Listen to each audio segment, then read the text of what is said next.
Innal hamdalillah nahmaduhu wa nasta'inuhu wa nastaghfiruh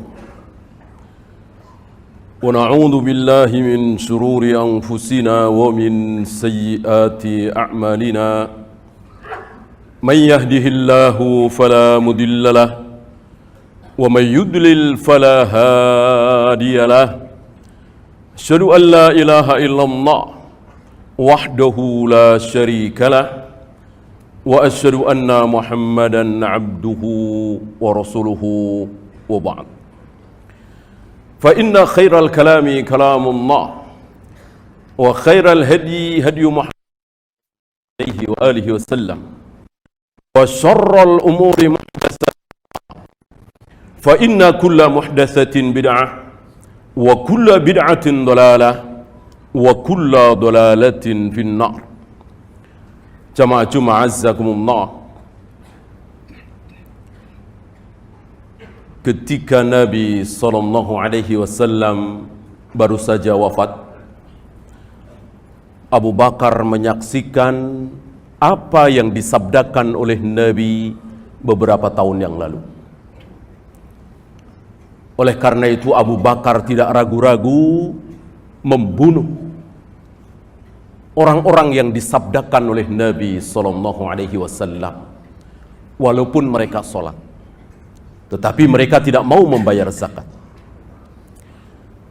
Abu Bakar wafat, kaum muslimin dipimpin oleh Umar. Umar pun menyaksikan apa yang disabdakan oleh Nabi SAW beberapa tahun yang lalu. Umar setiap kali kedatangan rombongan dari Yaman, Umar selalu bertanya tentang seorang anak muda yang Umar belum pernah bertemu, tapi anak muda ini disabdakan oleh Nabi SAW. Uwais Al-Qarni.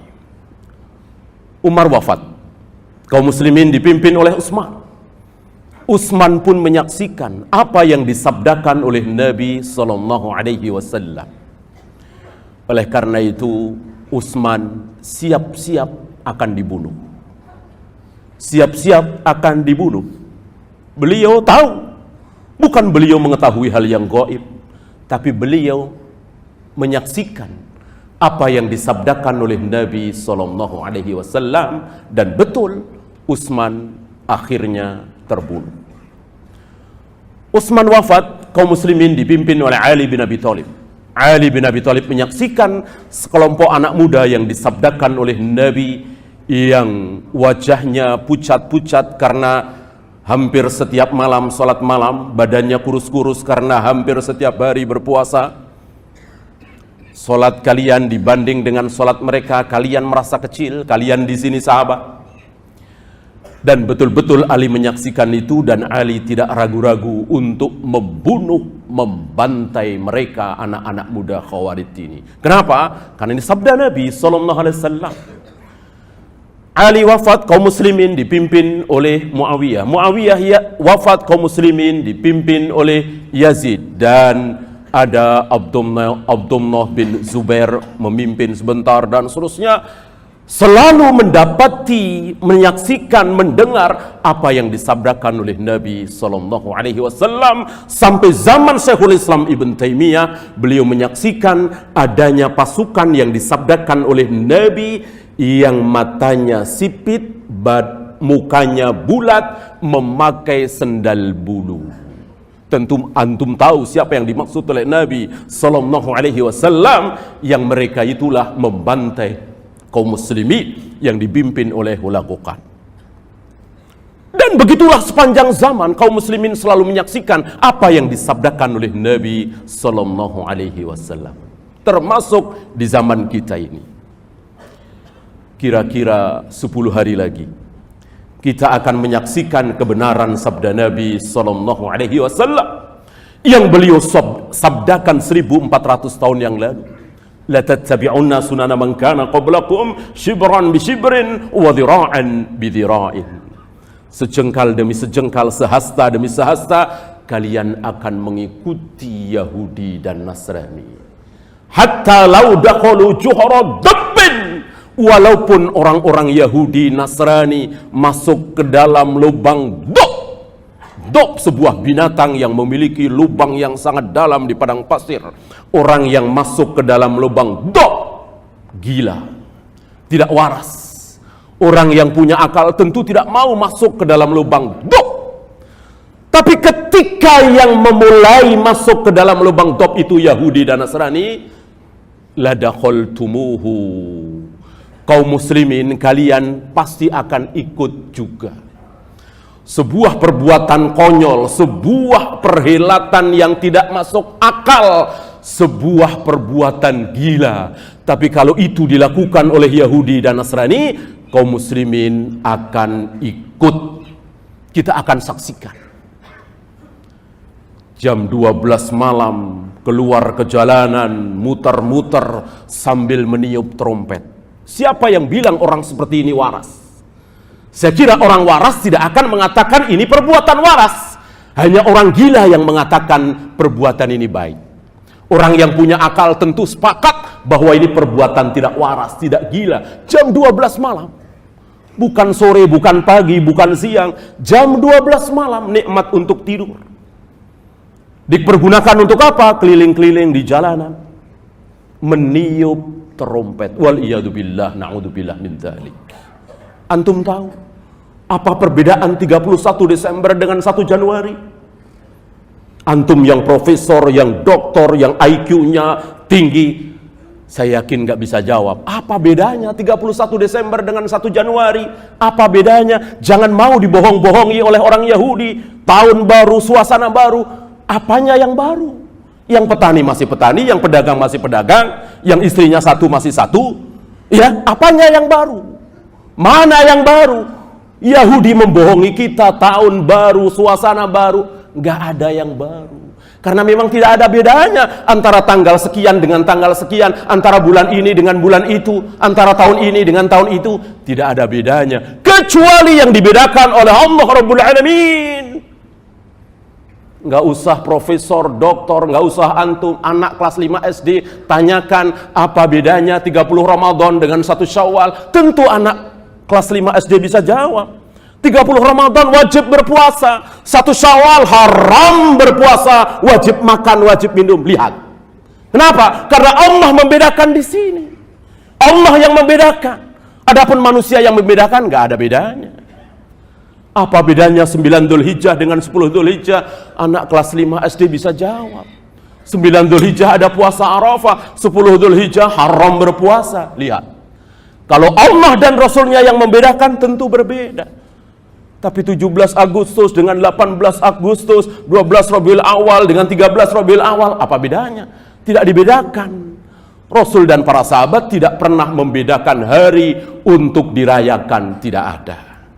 Tidak ada hari yang pernah dirayakan oleh Rasul dan para sahabat. Tidak ada hari yang diperingati oleh Rasul dan para sahabat. Tidak ada. Kecuali Idul Fitri dan Idul Adha.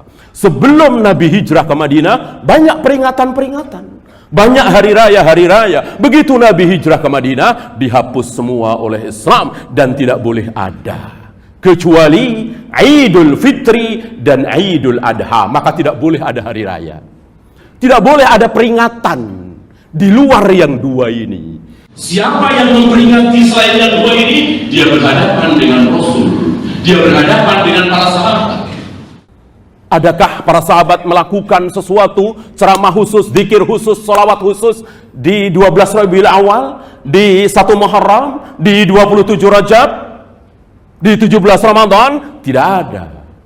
Yang dilakukan secara khusus hanya Idul Fitri, Idul Adha. Ada apa di sana? Sekali lagi kelas 5 SD bisa jawab. Apa? Sholat 2 rakaat. Kemudian diteruskan dengan khutbah 1 kali. Mana ada ini di tempat-tempat lain? Di 17 Ramadan, 27 Rajab, di 1 Muharram, apalagi 1 Januari, 17 Agustus, tidak ada. Mau mengatasnamakan Islam, mau mengatasnamakan nasional, mau mengatasnamakan internasional, atau mengatasnamakan diri pribadi. Ini hari pernikahan saya, ini hari kelahiran saya. Ini sebuah kesombongan. Ini sebuah kesombongan. Lihat. Ya, walaupun tidak keluar dari mulutnya, dia akan mengatakan, saya ini ada apa-apanya. Makanya hari kelahiran saya, Anda harus tahu ini hari kelahiran saya. Ini sebuah kesombongan. Orang ingin menghargai kita. Maka kita sampaikan kepada orang-orang ini, sekarang 10 Desember nih hari kelahiran saya. Terus kenapa Pak? Kalau Bapak lahir 10 Desember ada apa? Ya, Nabi, Abu Bakar, Umar, seandainya hari kelahiran mereka perlu diperingati, tentu hari kelahiran Imam Syafi'i. Kita rayakan bersama hari kelahiran Imam Malik. Kita rayakan bersama hari kelahiran Abu Bakar, hari kelahiran Umar, hari kelahiran Nabi SAW. Kita rayakan bersama habis waktu. Dalam setahun barangkali tinggal beberapa hari saja yang tidak ada perayaan.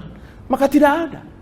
Tidak ada hari raya manusia terbesar pun tidak dirayakan oleh Rasul dan para sahabat, manusia-manusia yang paling mulia di tengah kaum muslimin ini. Aqulu qauli hadza astaghfirullah li wa lakum.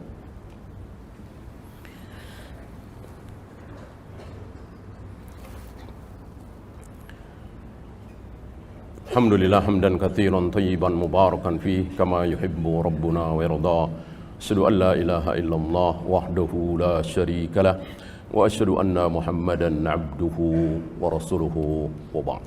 Ayuhal ikhwah, sebagian saudara-saudara kita sadar bahwa trompet ini tidak bisa dipisahkan dari Yahudi.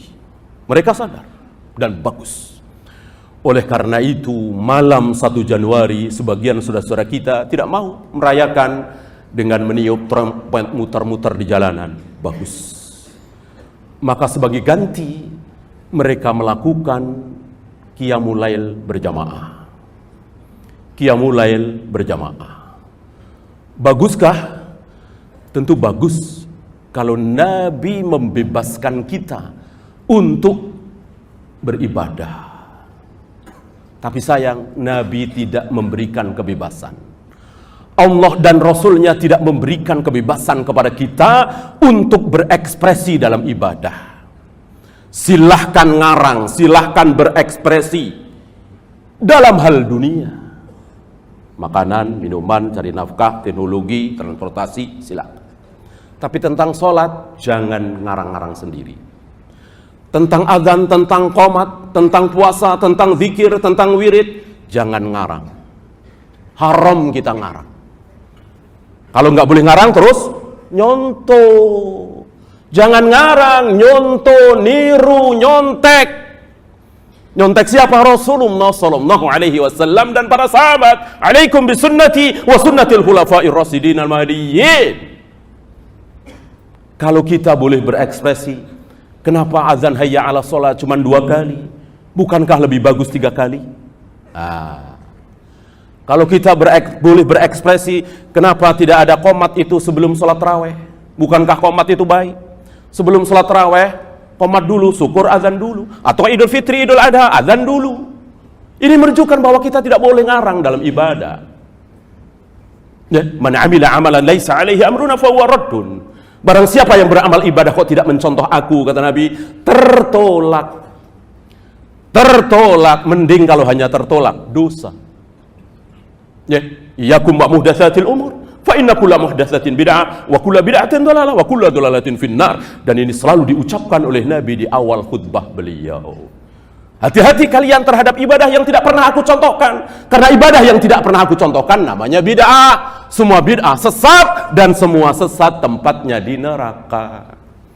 Kalau bid'ah tidak sesat, hayya 'alas shalah 3 kali, jangan dilarang. Kalau bid'ah tidak sesat, azan qomat dalam Idul Fitri, Idul Adha, jangan dilarang. Kenapa tidak memulai? Ya, ini sholat Qiyamul Lail tentu bagus, tapi dikhususkan dalam malam 1 Januari, ini yang menjadi tidak bagus. Ini yang mengarang-arang, ini yang Allah dan Rasulnya tidak ridho. Silahkan sholat Qiyamul Lail, jangan dalam rangka apapun. Ingat, yang tadinya berpahala akan jadi dosa. Sholat, puasa, zikir, wirid, baca Al-Quran. Yang tadinya dapat pahala, akhirnya malah dapat dosa. Kenapa? Karena tiga hal. Satu, menentukan tempat. Saya nggak mau sholat kalau tidak di masjid ini. Saya tidak mau sholat qobliyah kalau tidak sebelah sini. Nah, ini yang tadinya sholat mestinya berpahala, jadi dosa. Menentukan tempat. Yang kedua, bilangan. Antum baca ayat kursi, antum baca Al-Fatihah, pahala insya Allah. Tapi antum tentukan, saya akan baca Al-Fatihah sekarang ini 17 kali. Tidak boleh. Hanya Nabi yang berhak 3 kali, 10 kali, 25 kali, 100 kali. Nabi yang berhak menentukan. Kita tidak boleh ngarang sendiri. Yang ketiga, waktu. Berpahalakah baca surat Yasin? Pahala besar. Tapi menentukan waktu malam Jumat, padahal Nabi tidak menentukan waktu. Baca Yasin kapan saja, ini ditentukan. Maka mestinya dapat pahala, jadi dapat dosa. Kecuali Nabi yang menentukan waktu itu. Bacalah ayat kursi setelah sholat. Tidak akan terhalang dia untuk masuk surga, kecuali kalau dia tidak mati. Bacalah ayat kursi sebelum tidur, insya Allah tidak akan diganggu setan dalam tidurnya. Itu Nabi yang berbicara. Tapi kalau bukan Nabi, tidak boleh kita menentukan waktu, tempat, bilangan. Allahumma salli ala Muhammad wa ala ali Muhammad kama sallaita ala Ibrahim wa ala ali Ibrahim innaka Hamidum Majid. Allahumma ighfir lil muslimina wal muslimat wal mu'minina wal mu'minat al ahya'i minhum wal amwat. Rabbana la tuzigh qulubana ba'da idh hadaitana wa hab lana min ladunka rahmah innaka antal wahhab. Rabbana atina fid dunya hasanah wa fil akhirati hasanah wa qina adzabannar. Qimus salat.